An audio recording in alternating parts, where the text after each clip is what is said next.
rap shit. Sergeant Smack making backflip. Telly Hank did with the action. With the Vato speaking Spanish. Frank Matthews, how I vanish. Poof. Came back like I'm King Tut. Gold BBS is on a beamer. When Fat Cat was 10 queens up. Ball off the profit, not the re-up. Fly like Puerto Rican Jesus. Uptown like I'm Baby May. Just caught a touchdown from the Bay. Yeah. Like with the Four Corner Hustlers. Yeah. What's the Four Corner Hustlers, man? Right, what's the organization in Chicago? There was, a lot of the organizations, came from the Black Power movement in many ways, and it was a branch of what many would call brothers. Like we was all brothers. Brothers fit under, different. It was different like groups in that organizations within brothers, and Four Corner Hustlers was just the dudes that I roll with. Right. Like, and I mean they wasn't just only on my side of town. They was on the west side, and they was prominent in the street organizations as far as handling business and getting things taken care of. So that's who I was affiliated with. Street gangs like the Four Corner Hustlers pose a real threat to our communities. They engage in drug trafficking of dangerous drugs such as fentanyl, cocaine, and heroin. Working side by side with the law enforcement agencies represented here today, we leveraged our resources and conducted a thorough investigation which led to multiple arrests and seizures. We recognize there's more to be done, but we will continue and stand committed to work tirelessly to protect the communities that we serve and bring those who threaten our public safety to justice.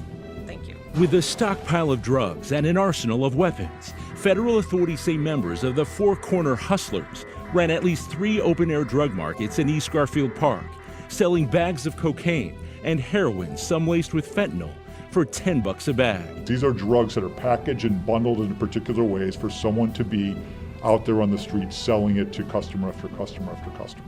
In this nearly 70-page complaint, authorities charging 10 alleged members of the Four Corner Hustlers, some with nicknames that include Peanut and D-Nice, with federal drug conspiracy. The joint federal and local investigation began in February of last year and included wiretaps, covert surveillance, and narcotics purchases by undercover officers. We leveraged our resources and conducted a thorough investigation which led to multiple arrests and seizures. Investigators say in addition to drugs, they recovered several weapons, including a MAC-10 submachine gun and hundreds of rounds of ammunition, allegedly used to protect the operation. Families and residents of all ages, from school children to senior citizens, were impacted and intimidated on a daily basis. The charges come months after the gang's longtime leader was convicted of racketeering conspiracy in connection with multiple murders. In addition to the 10 people charged federally, another 21 face state charges as part of this investigation. Yo, we back. It's your boy Popalot. Mobb. We on our way to the Chi with it. West Garfield Park to be exact. I'm gonna need my guys from the Chi to get in the comment box and flood that bitch because we about to talk about one of the godfathers. Now the guy that we're gonna be covering today is gonna be a gentleman by the name of King Walter Wheat, and he is the founder and one-time leader of one of Chicago's most notorious and by a lot of accounts, one of the most violent street gangs, and that gang being the Four Corner Hustlers.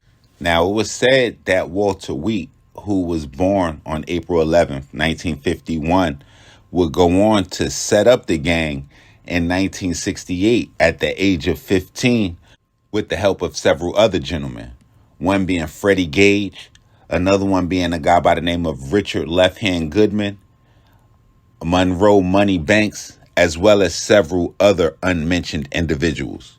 On August 19th, 1994, the Chicago Tribune would say about the gang, there was a time when the Four Corner Hustlers actually stood for four corners, representing a meager 6 square blocks on the west side.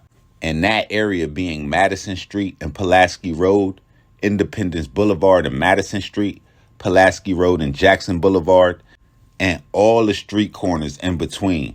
including Jackson and Springfield, Springfield and Adams, Springfield and Wilcox, Springfield and Monroe, Springfield and Madison, Madison and Hamlin, Monroe and Hamlin, Hamlin and Wilcox, Adams and Hamlin, Jackson and Hamlin, Pulaski and Monroe, Pulaski and Wilcox, and Pulaski and Adams. Even though it was only a small area in the city, just by the territory, it just shows you how ambitious the young Walter Wheat was. It was said that the idea and the formation of the gang would all come together on the corner of Springfield and Wilcox at Delano's Playground. And very early on, the gang was not known to be the violent organization that they are known for today. They had strict rules that a lot of the members had to abide by, and that was no drug dealing, no drug using. Some people said that even included marijuana, no mugging, no burglarizing. So it's a long stretch from the most recent indictments that the gang had faced, and I'll get into those a little bit later on. So even though early on they wasn't known as a violent gang, and definitely not the most violent gang, a lot of that would change on February 14th, 1972, at the Presentation Catholic Church, which was located on 3906 Lexington Avenue on the corner of Springfield and Lexington. Though not widely known at the time, this would be, by a lot of accounts, the first documented event that would lead to the gang being one of the most violent, if not the most violent gang in Chicago.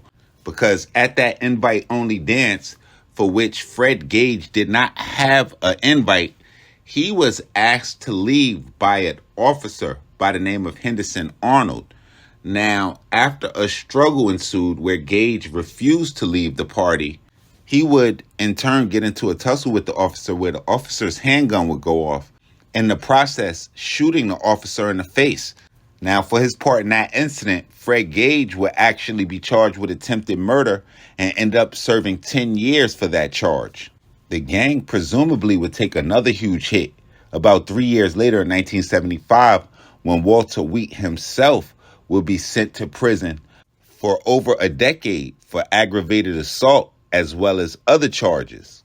And this is going to be the period of time where a lot of people close to the situation is going to say where the gang would become a lot more violent and almost more renegade. And they would begin to move away from the principles that Walter Wheat and some of the early on members had set as far as drugs and drug dealing is concerned. Now, a lot of people are going to say that during the time that Walter Wheat was serving in prison, a guy that we did an episode on by the name of Wayne Edwards, or Jack Bobo, had been looking for new places to expand his drug operation. And he had an eye on Monroe and Pulaski. And that's going to be where they say alliance between the Black Souls and the Four Corner Hustlers, or some kind of partnership would occur, and they would create the Mad Black Souls, and that would change the Four Corner Hustlers forever. Now, as the 80s rolled around, that would essentially symbolize the end for the old guard of the Four Corner Hustlers, or the founding members, because in late October of 1983, Fred Gage, who was scheduled to be released from his prison time for the shooting on Valentine's Day in 1972, on the day before his release, it was said that he drank some bad moonshine that would end up killing him at the age of 19. And according to the Chicago Tribune, there was a line so massive for his funeral down Chicago Avenue that it caused one lane of traffic to be blocked and police needed to direct traffic. Now, fast forward a few years later, it would be the late 80s when a young Four Corner hustler by the name of Angelo Roberts, that was a very important figure in the organization, would begin to make his name. And it would really start right around 1988 when he would be questioned for the murder of a guy by the name of Stephen Edwards. According to police, Edwards had been killed by another high-ranking Four Corner hustler, and they wanted to crack Angelo Roberts to get information. Now, when he stood strong in that case, he also was suspected of shooting a police officer in 1990. After he essentially dodged a conviction in that case, that greatly grew his stature and enhanced his reputation amongst the Four Corner hustlers.